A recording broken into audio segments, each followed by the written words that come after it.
Revelator John. Hello Revelators, welcome to Revelator John on YouTube. So today I wanted to talk about the weather. Yeah, great subject, I know. A lot of us always talking about it or always looking out for reports. But what sparked this video is that on my phone, on my mobile phone, I have this very useful app from the Met Office, and it gives me weather reports, obviously, and it's got good maps on there. So I spend a lot of my time outside, so either out on the bike or walking or working, whatever I'm doing. So looking at the weather is obviously a big thing, part of my life. I found it really interesting this morning that the app sent a message out. It was about 11 o'clock this morning, and the Met Office had released a weather warning for ice. Well, yeah, I could have told you that because it's been freezing all night and everything was frozen this morning. So I thought, well, you're really on the pulse there. Well done, Met Office. But this is not really digging the Met Office or any weather reporting facility around the world. So I think it made me chuckle a little bit because, well, it was evidence. But also it got me thinking about all the weather reports that you see on TV, either at the beginning of the day or the end of the day, and how sometimes they can change, or how a lot of the time they can change. And sometimes sometimes we'll get one weather report, weather forecast, and the weather is something completely different, or it's not as bad as it was, or it's even worse than it was forecast to be. And I suppose one of the things is that over the years, we, as the public, we've become to rely on the weather reports even more, and we tend to take them as being gospel, all very accurate.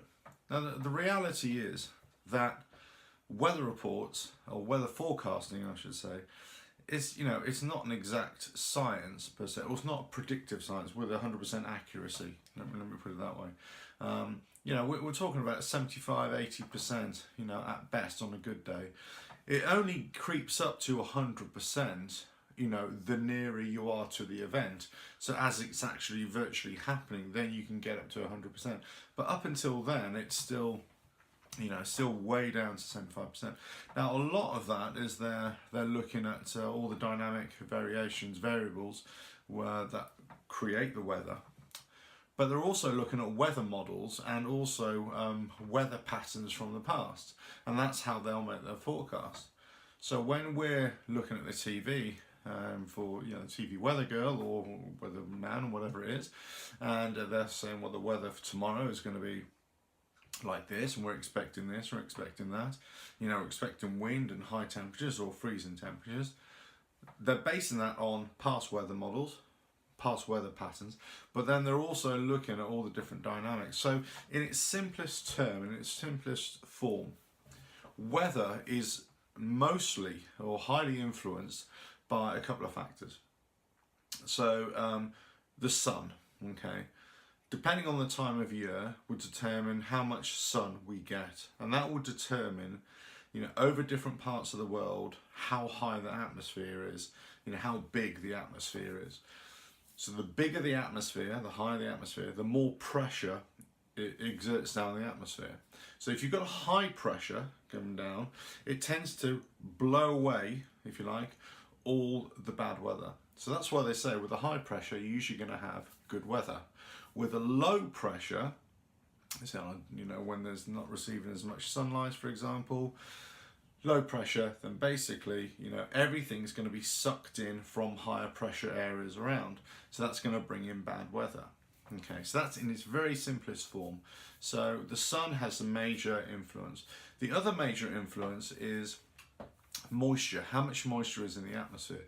So if you're in a very dry atmosphere, for example, over the desert, you'll have minimal moisture, you'll have minimal clouds, minimal rain, precipitation, so on and so forth. But you can have really extreme variations in temperature because you'll have the sun beating down during the day, so the temperature goes way up. And then at night, because there's no sun coming down, then all beating down on the earth, then all the sun, all the the ground loses its heat very quickly. So then it gets really cold at night. Okay, if you're in a moist area surrounded by sea, for example, then you're going to have lots of clouds, lots of rain, lots of precipitation. Depending on what kind of pressure is over your area at the time will determine, you know, what kind of weather you will have. A high pressure, usually clearer skies, more stable weather, hotter temperatures, that kind of thing. Low pressure, worse weather, lots of rain, lots of cloud, lots of drizzle, that kind of thing. Now, how the pressure systems interact with each other, in other words, how they move around the earth depending on the pressure differentials, high to low. Remember, the high pressure will always move to a low pressure. Okay, now it depends on what they call a pressure gradient. How steep is the drop from high pressure to low pressure will determine how quickly that air mass moves. That air mass movement creates wind. So that's where, you know, if it's steep gradients, you'll get high winds. If it's a low gradient, you'll get a very low winds. Depending on that gradient, depending on what land mass or sea mass that air system is moving over, that air system will adopt the properties of whatever's below it. So if it's moving over a big dry area, a land mass, it'll be relatively dry. If it's moving over the ocean, it'll be relatively wet. In this country, in the UK, we're surrounded by ocean and sea. We're an island. So we are technically, you know, always going to be a relatively moist atmosphere.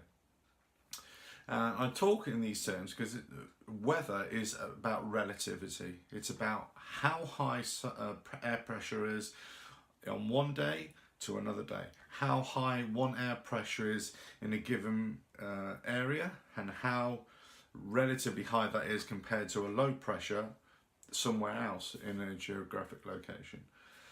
So, you know, weather forecasting is very scientific. It's the scientifically applied rules, but there's so many different variables of temperature, pressure, moisture, you know, pressure gradients, temperature at altitude, sunlight, that kind of thing, how geography, you know, how that affects weather, local weather, and what we call that is microclimate. So in a very particular area, you might have a weather phenomenon that affects just there, basically because you might have a mountain on one side and you might have an ocean on the other side, so on and so forth. So you'll always get a certain type of weather on the ocean side, and you know, on the other side of the mountain, you'll get another type of weather, and that's the difference between windward and leeward weather.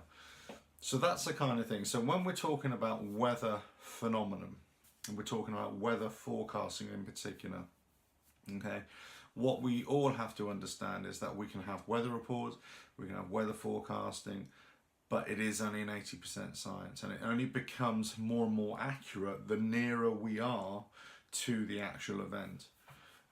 The more information we have, the more data we have, the better we are at predicting. Now, over the last 20-30 years, we have, as in the royal we, you know, everybody, you know, all the weather forecasters have become a lot better at forecasting and more accurate at forecasting. So regardless of what graphics you see on the TV, and they're saying the wind is coming in from here and there'll be this cold front and this warm front, and essentially that's one other thing. Another term you'll hear a lot is warm front or cold front, and there are other types of fronts as well, but I'll just speak about those two. Essentially, a front is the division, the boundary line between air masses, whether it's a high pressure air mass or a low pressure air mass, and how it's moving, you know, how that gradient is pulling one air mass to the other, or pushing one air mass to the other. Depending on the properties of the one air mass that's moving into the other, okay, that will determine whether it's what we call a cold front or whether it's a warm front. So a cold front, you can imagine it's cold air, it's dense air, it may be maybe fast moving, maybe slow moving. Okay, so that's what a cold front. Ahead of it is usually warmer air, moister air. Okay, so that will mean the cold front is cold air is going to sit below the warm, moist air ahead of it, push all that up into the atmosphere. As it gets higher up into the atmosphere, it cools, creates clouds, and then you'll get rain or you get thunderstorms, so on and so forth. A warm front is when you have a warm atmosphere, warm, moist atmosphere, slowly replacing a colder atmosphere. So it tends to ride over the colder atmosphere. So although it kind of is pushed up a little bit, okay, you'll tend to have rain, drizzle, light rain, drizzle, you know, really dull overcast day, that kind of thing. Okay, so that's the kind of difference between a cold front and a warm front. But essentially it's still the same dynamic. You've still got one air mass replacing another air mass. Okay, and how we forecast that, or how they are forecast, is based upon, you know, what they're seeing in the atmosphere at the moment. You know, what the pressures, what the dew points, what's the moisture, the humidity, what we call humidity, or relative humidity as well. They look at past models, they look at past weather patterns, and then they come up with a forecast based upon that. So hopefully that has explained a little bit about how we get our weather, how it is forecast, and the key point to remember is that it's not an exact science. So I leave you with this. When you look at weather reports, when you listen to weather reports, you have to get regular weather reports. You have to get regular weather reports right up until the point of your event, or whatever decision you're going to make, or whatever journey you're going to make, for example. Okay. Now, sometimes it's as clear as day, you know, pardon the pun. You know it's a really good bet that it's going to be clear skies or clear day or all day. Some days it's very changeable. Okay, so it's on those marginal changeable days, that's when you really have to look out for the weather. You also have to look out for the weather if you're traveling great distances as well. I'm not talking about thousands and thousands of miles. I'm talking even a few, 25, 30, 40, 50 miles, 100 miles. That can make the big difference between, fair weather and poor weather, depending on what you have to do. Now, obviously, you can compensate for that with, clothing or whatever. But, just as long as you know that what the weather's going to be, then you can prepare accordingly for it. Hopefully, this answers some of your questions and explains a few things. And anyway, so hopefully we'll be getting improving weather forecasting from the Met Office and every other weather centre around the world as the years to come. Cheers.